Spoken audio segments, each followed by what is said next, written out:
Paz de Cristo, mis amados hermanos, aquí les dejo el video de este segundo resumen de esta materia que ha sido de mucha bendición para nuestra vida, el Pentecostés desde el Antiguo Testamento. A veces solamente vemos el mover de Dios a raíz de el Pentecostés en el aposento alto, pero vemos que con anterioridad Dios ya había usado de una manera poderosa por medio de su Espíritu Santo a grandes hombres. La problemática que hemos estado manejando es que muchas veces nos centramos solamente en los dones de los que era el apóstol Pablo en el capítulo 12 de Corintios o en el capítulo 4 del libro de Efesios, pero para encontrar un perfil exacto del hombre que Dios usa, de la mujer que Dios usa por medio de estas funciones divinas, lo podemos encontrar desde el Antiguo Testamento. Por eso esta materia se llama el Pentecostés desde el Antiguo Testamento, parte 1. Muchas veces cuando al hombre se le externa este don, se le manifiesta, se pierde porque no sabemos vivir como personas íntegras o como cristianos verdaderos para que esta función no se aleje de nosotros. ¿Qué es lo que vimos o enseñamos en esta materia? Bueno, empezamos hablando de Génesis 3:15, ¿no? Que muchos le dicen el protoevangelio, o que en ese versículo está encerrado todo el evangelio de Cristo. Miren, hay que entender que hay dos simientes. La simiente de la serpiente, la gente que no quiere nada con Dios, la gente que le gusta lo malo, la gente que no le gusta lo santo, y la simiente de la mujer que representa a los que somos nacidos por medio de Dios. Entonces, siempre va a haber una enemistad. Hablamos de un pleito que hay entre estas dos líneas. ¿Por qué? Porque el hombre que es hecho a la imagen de Dios, es decir, el que tiene la simiente de la mujer, siempre es un recordatorio para el diablo, es un recordatorio para el que no quiere nada con Dios. Entonces buscan distorsionar o corromper esa imagen que se convierte en una reprensión.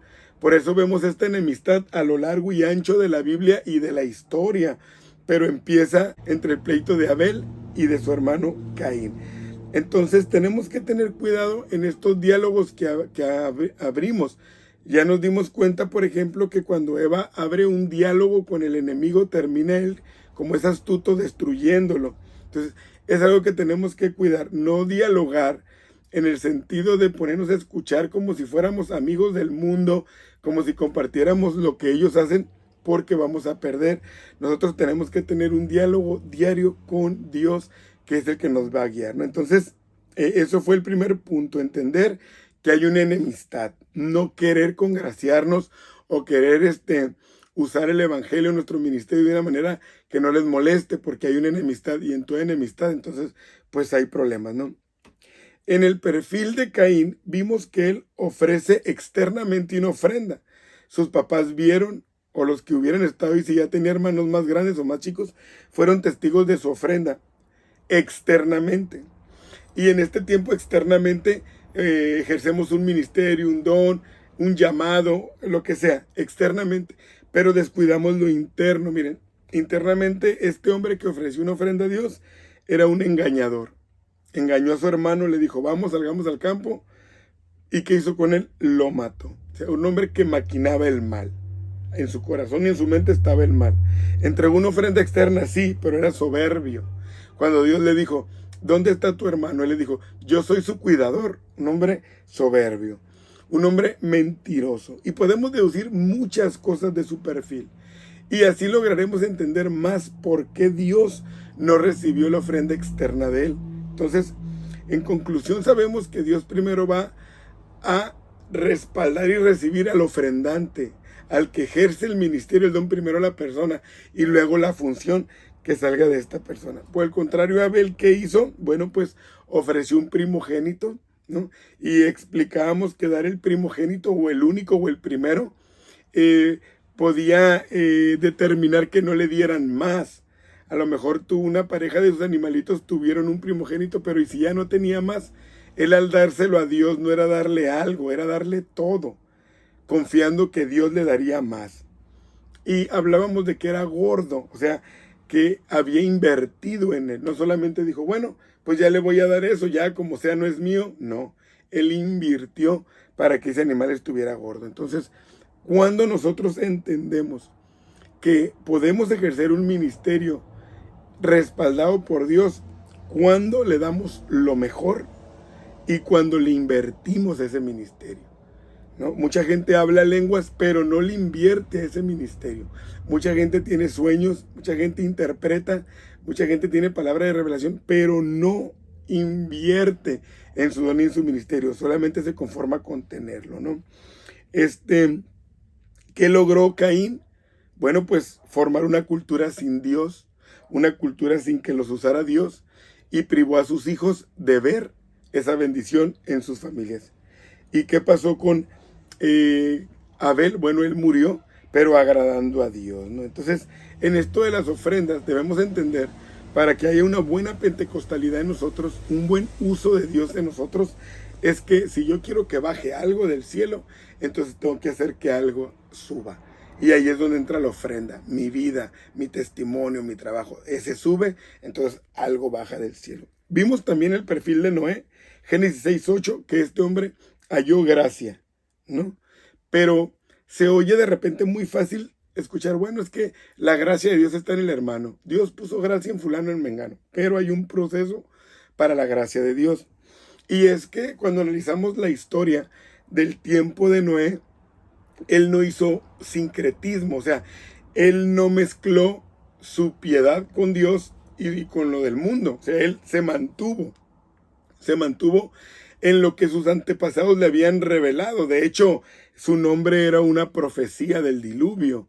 Su papá le dio ese nombre, profetizando que él iba a traer descanso, Dios por medio de él.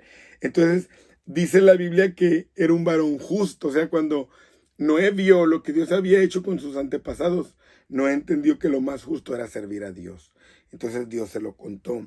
Era un varón perfecto, es decir, íntegro.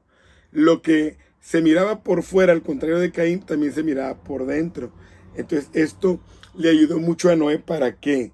Para caminar con Dios y que Dios le trajera la revelación del diluvio.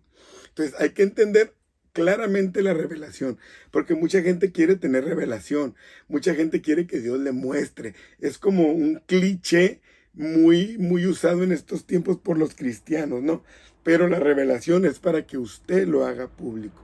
Cuando Dios le dio la revelación a Noé, fue para que él construyera un arca, para que él fuera un pregonero de justicia, para que él beneficiara a sus contemporáneos.